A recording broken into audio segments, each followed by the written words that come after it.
My son won $75 million and threw me out on the street. He had no idea what I had been hiding for 30 years. The morning my son changed the locks on my own front door, he was wearing a bathrobe that cost more than my first car.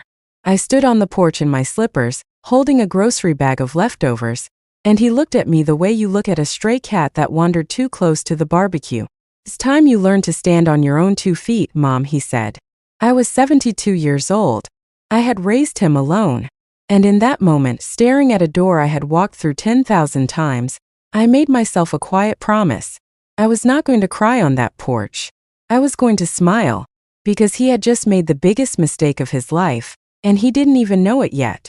Before I go any further, I want to say hello to every single one of you watching. If you're here, drop a comment and tell me where in the world you're tuning in from tonight. I read every single one, and it means more to me than you know to see all these different cities and countries typed out under this video. And if you haven't already, hit that like button and subscribe, because where this story goes next, you are not going to want to miss it. Alright, let me tell you everything from the beginning. My name is Julia. I'm 72 years old, and until 8 months ago, I lived a very quiet, very ordinary life in a small yellow house in Ohio that I bought in 1987 with money I saved working double shifts as a hospital billing clerk. I raised my son by myself starting when he was 4 years old, after his father decided fatherhood wasn't for him and moved to another state without so much as a goodbye. I never remarried. I didn't have time to. Between work and raising a boy on my own, there wasn't room for much else. I want you to understand something about my son before I tell you what happened, because I don't want you to think I'm painting him as a monster from birth. He wasn't. He was a sweet boy. Sensitive. He used to draw me pictures of the two of us holding hands under a big yellow sun, and he'd sign them to the best mom in the world. I kept every single one of those drawings in a shoebox in my closet, and I still have that shoebox to this day. I tell you that because it matters for later. He grew up, went to community college, dropped out after a year, and drifted through a string of jobs, car sales, warehouse work, a brief and disastrous attempt at being a fitness influencer that netted him about 400 followers and a lot of protein powder he never used. Every time he fell, I was there. I paid off a repossessed car for him once. I co-signed an apartment lease that he broke within 4 months. I loaned him money I didn't really have to loan, more times than I can count, and not once did I ask for a single dollar back. That's what mothers do. Or at least, that's what I believed mothers do. 2 years ago, he married a woman I will call Renee. I liked Renee well enough in the beginning. She was polite to my face. But I noticed early on that she had a way of looking at my house, my furniture, my little garden out back, like she was doing quiet math in her head. She'd say things like, "This house is worth a lot more than people think, you know, with the market the way it is." I brushed it off. I thought I was being paranoid. I thought, surely, my own son's wife wouldn't be sizing up an old woman's modest little home like it was a stock she was tracking. Then, 8 months ago, everything changed in the space of one phone call. My son called me screaming. And I mean screaming, the kind of scream you'd expect if someone had just survived a car crash. My heart nearly stopped. I thought something terrible had happened. Instead, he told me he had won the state lottery. Not a small win. $75 million paid out over time, with a lump sum option that still left him with tens of millions after taxes. He had bought the ticket on a whim at a gas station on his way home from a job interview he didn't even get. I cried with him on the phone. I laughed. I told him I was so happy for him I could barely breathe. And I meant every word of it. Whatever else was coming in that moment, my joy for my son was completely real. For about 6 weeks, things were wonderful. He took me to a nice dinner. He bought me a new coat because he said my old one was an embarrassment now that we're rich. I let that comment slide because I told myself money makes people say foolish things sometimes, and it would pass. He talked about buying me a car. He talked about taking care of me finally. I believed him. I want you to understand that I genuinely, fully believed my son intended to take care of me in return for the decades I spent taking care of him. Then Renee started coming around more. And the conversation started to shift.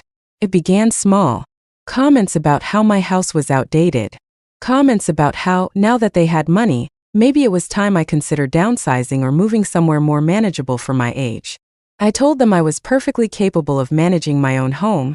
Thank you very much. I'd been managing it alone for 37 years without either of them lifting a finger to help with so much as a leaky faucet. My son laughed it off at first, but I noticed Renee didn't laugh. Renee just watched me with those calculating eyes of hers, like she was recalculating her math. About 2 months ago, my son came to my house alone on a Sunday afternoon. He sat me down at my own kitchen table, the same table where I'd helped him with his math homework as a boy, and he told me very matter-of-factly that he and Renee had decided it was time for me to become more independent. He said the words independent and self-sufficient like he'd rehearsed them, like a script someone else had written for him, and I suspect someone else had. I asked him directly, "Are you asking me to leave my own house?" He wouldn't quite say yes. He said things like, "You should really think about your future and we just think it's healthier for everyone." I sat there 72 years old at my own kitchen table, being told by the boy I raised alone that my presence in my own home was somehow unhealthy. I want to pause here and tell you something important, because it becomes very relevant later in this story. Back in 1987, when I bought that little yellow house, I was smart enough, or maybe just scared enough, being a single mother with no safety net, to put the deed in a very particular way. I had watched my own mother lose everything when my father passed, because the house was only in his name and his brothers came in like vultures.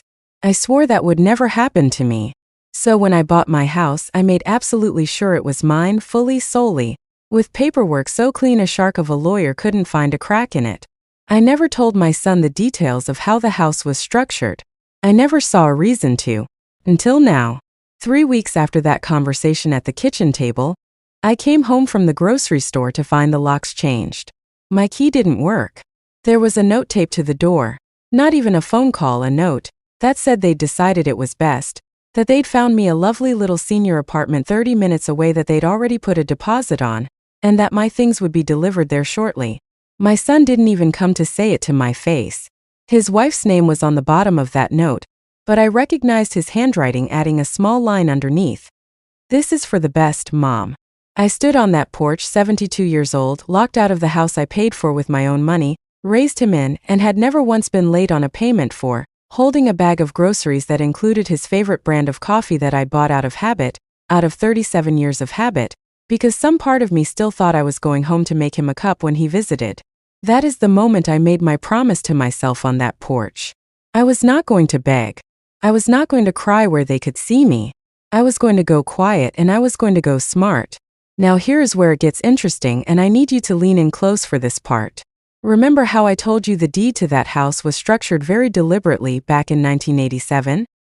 Here is what my son did not know, because I had never told a soul except my late sister and eventually my lawyer. The house was never simply mine in the ordinary sense he assumed. Decades earlier, on the advice of an elderly widow who mentored me at the hospital where I worked, I had placed the property into a specific type of protective trust, the kind designed so that no one, not even a well-meaning relative, not even a court in a messy divorce, not even an impatient adult child, could simply walk in and claim it, sell it, or change the locks on it out from under me. My son, and apparently his wife, had assumed that because I was old, because I was quiet, because I never talked about money, that I was naive about the legal reality of my own house. They assumed wrong. What they did, changing my locks, removing my belongings, denying me access to my legal residence, was not a family disagreement. It was, in the eyes of the law, an illegal lockout of the rightful owner of a protected property. The moment I confirmed with my lawyer, a sharp, no-nonsense woman I had used decades earlier for the original trust paperwork and had wisely kept on retainer ever since just in case, that my rights had been violated in a very actionable, very provable way, something in me settled.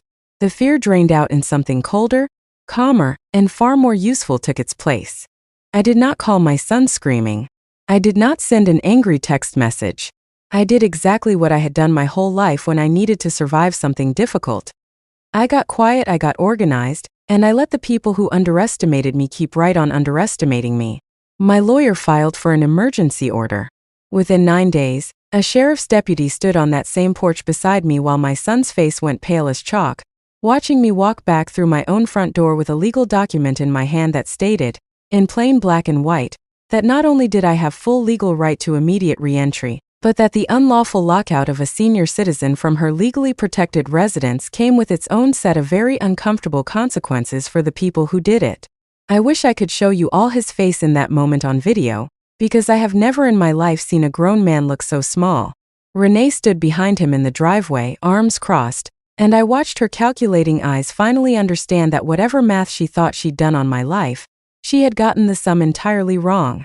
But I want to be honest with you, the legal victory, as satisfying as it was never actually the revenge. The real revenge came in the weeks after. See, my son had assumed that because I lived modestly, because I clipped coupons and drove a 15-year-old sedan and never talked about finances, that I had nothing. That I was a burden to be managed rather than a woman with her own quiet resources. What he didn't know, what almost no one knew, was that over 37 years, that widow who mentored me at the hospital had also taught me how to invest carefully, patiently, and without ever once bragging about it. Small, boring, unglamorous investments made consistently decade after decade while I still packed my lunch and reused tea bags. By the time I turned 70, that quiet, unglamorous discipline had grown into a retirement portfolio worth well over $2 million. Not $75 million, of course, nothing close to his jackpot, but enough, more than enough, for a woman my age to never, ever need to depend on a lockout letter from a son who thought she had nothing. So when he sent that lovely little senior apartment as a consolation prize, I very politely declined it in writing through my lawyer, and used a portion of my own money to do something he never saw coming. I purchased the house 2 doors down from my own, a lovely brick house that had been for sale for months, with cash.